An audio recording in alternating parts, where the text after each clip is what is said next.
Salve acadêmico da tributação!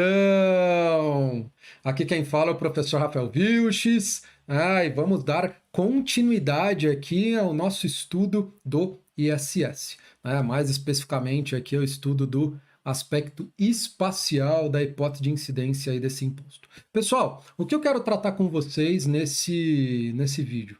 Eu quero tratar das novas exceções, que foram incluídas, novas exceções ao local de incidência do ISS, foram incluídas pela Lei Complementar 157, aí na Lei Complementar 116, especificamente no artigo 3º da Lei Complementar 116, e como que a gente tem que tratar isso, qual a relação aí com essa ação direta de inconstitucionalidade, a 5835, e como que o aluno tem que tratar e como que o aluno tem que enfrentar isso na prova. Então vamos lá.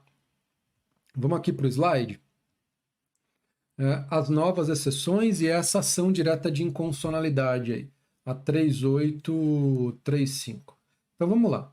Primeiro, quais são essas novas exceções?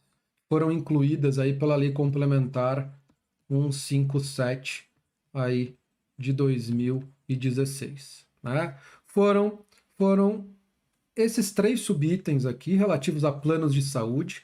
O 4.22 e 4.23, eles são serviços de plano de saúde de humanos, e o 5.09 é serviços de plano de saúde para animal, serviço de plano de saúde veterinário.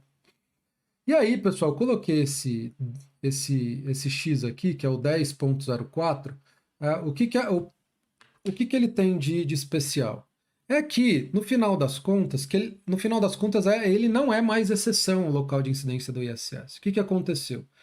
Ele foi incluído como uma das exceções ao local de incidência do ISS, pela 157, mas houve a edição da Lei Complementar 175 de 2020, que revogou essa alteração.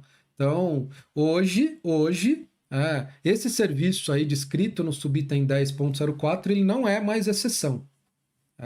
Essa alteração aí promovida pela 157 foi revogada pela Lei Complementar 175 de 2020. Então, esse X aí significa que esse serviço descrito nesse subitem, ele não é mais exceção ao local de incidência do ISS. Então, ele se enquadra na regra geral. O ISS é devido no local do estabelecimento prestador. Ok? Então, vamos lá. E aí, o outro serviço é administração de cartão de crédito e débito, administração de fundos e de consórcios. É o subitem aí 15.01. Então, a gente tem aqui, na verdade, três tipos de serviço: administração de cartão de crédito e débito, administração de fundos e administração de consórcios. E o serviço descrito no subitem 15.09, serviço de arrendamento mercantil. Ok? Então, o que eu quero colocar aqui para vocês? Pessoal, antes da Lei Complementar 157, todos esses serviços se enquadravam na regra geral. O ISS era devido no local do estabelecimento prestador. Então, por exemplo, pega um plano de saúde estabelecido em São Paulo. E aí ele tem beneficiários espalhados por todo o interior do estado. Ribeirão Preto, Bauru, Araçatuba, Ourinhos, Presidente Prudente, Jundiaí, Campinas, Sorocaba. Tem beneficiários desse plano, tomadores desse serviço espalhados por vários municípios. Mas o plano de saúde estava estabelecido no município de São Paulo. E aí, obviamente, que todo o ISS era recolhido para o município de São Paulo. Se concentrava a arrecadação do ISS desse prestador de serviço todo para o município de São Paulo. Mas ele tinha tomadores espalhados por vários outros municípios aí do estado.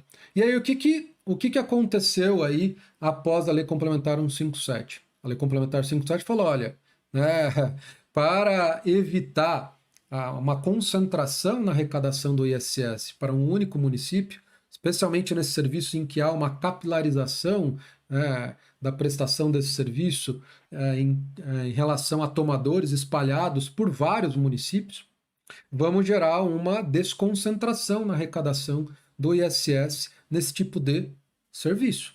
Ao invés de esse prestador recolher o ISS somente para um único município, ele vai recolher para vários, a depender do município onde o tomador estiver estabelecido ou domiciliado.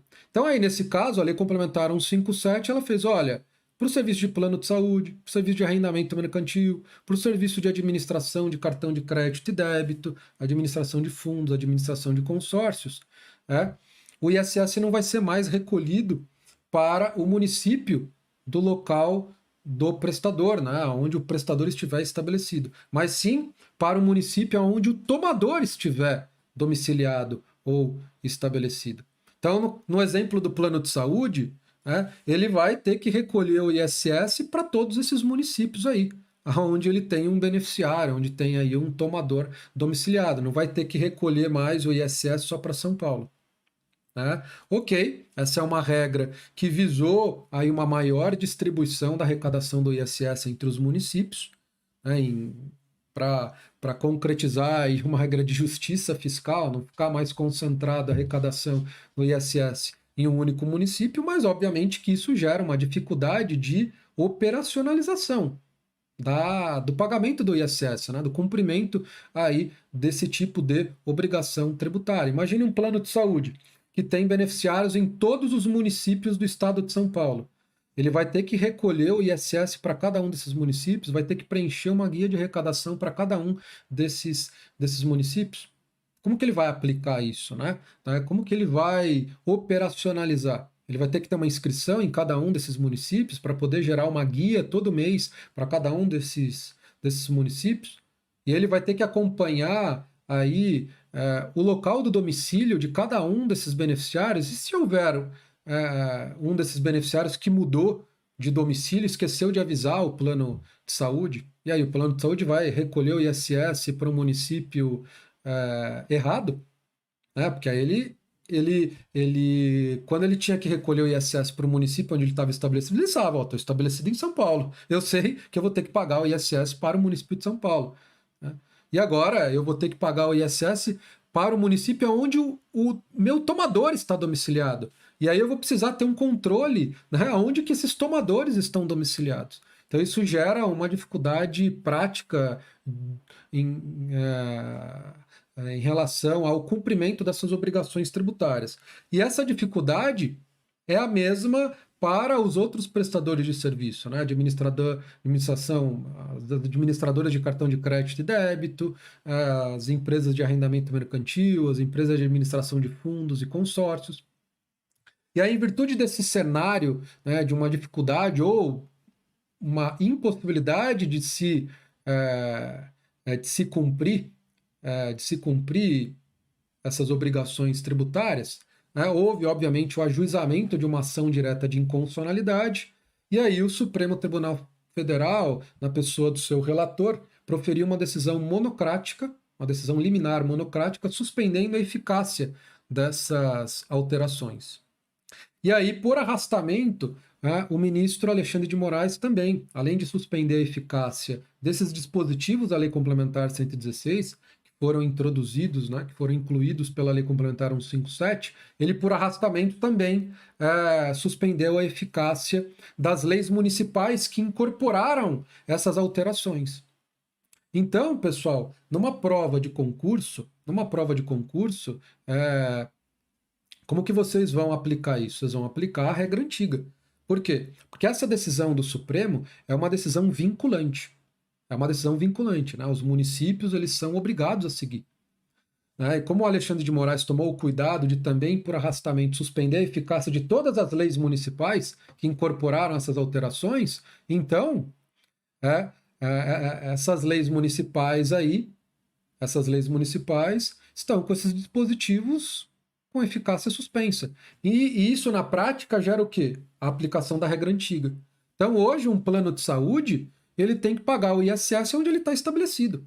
Ele não tem que pagar o ISS em cada um dos municípios onde há onde estão domiciliados os seus tomadores. Não, ele tem que pagar o ISS aplicando a regra antiga. Por quê? Porque essa regra nova está com a sua eficácia suspensa. Ah, mas numa prova de concurso a banca colocou lá a literalidade dessa lei municipal. Ela não pode considerar que essa parte da legislação está produzindo efeitos. Inclusive para definir o gabarito de uma determinada questão. Então a banca também é obrigada a seguir essa decisão do Supremo. Essa decisão do Supremo, ela é uma decisão proferida no âmbito de uma ação direta de inconstitucionalidade. Então, nesse caso, a banca, se ela for exigir uma situação concreta em que você tem que definir o local de incidência do ISS para um serviço de plano de saúde ou para um serviço de arrendamento mercantil, tem que aplicar a regra antiga. Tem que aplicar a regra de que o ISS é devido no local do estabelecimento prestador. Ok, pessoal? Então, era isso, acho que é isso, né, que eu coloquei aqui. Deixa eu ver se tem mais alguma coisa sobre esse tema. É isso. Então, vamos ficar por aqui. Né? Era isso que eu queria tratar com vocês, né, alertar. Porque em vídeo anterior eu falei dessas novas exceções, essas exceções que foram incluídas, foram introduzidas pela Lei Complementar 157. Eu tinha falado dessa questão da suspensão de eficácia, por meio aí de uma decisão liminar proferida de forma monocrática pelo ministro relator Alexandre de Moraes aí no âmbito dessa ação direta de inconstitucionalidade a 5835. Não houve ainda o julgamento do mérito. Essa situação, hoje eu estou aqui no dia que eu estou gravando essa aula, hoje é dia 12 de abril de 2022.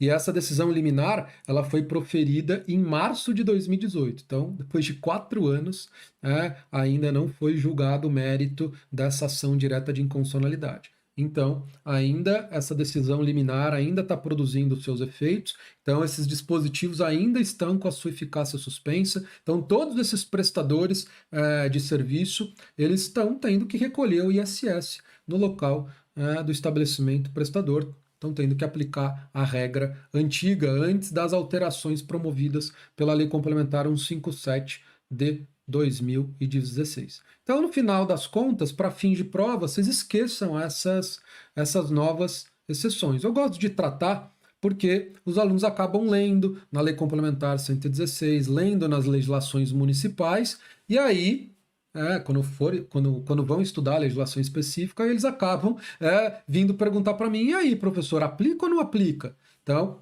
por isso que eu coloco uma aula nos meus cursos de legislação, e nesse, obviamente, nesse de legislação genérico, né, nessa legislação aplicável a todos os municípios, legislação municipal aplicável a todos os municípios, é fundamental ter esse vídeo. Obviamente, quando for julgado o mérito, quando essa questão se resolver de forma definitiva, eu vou aqui regravar essa aula para vocês.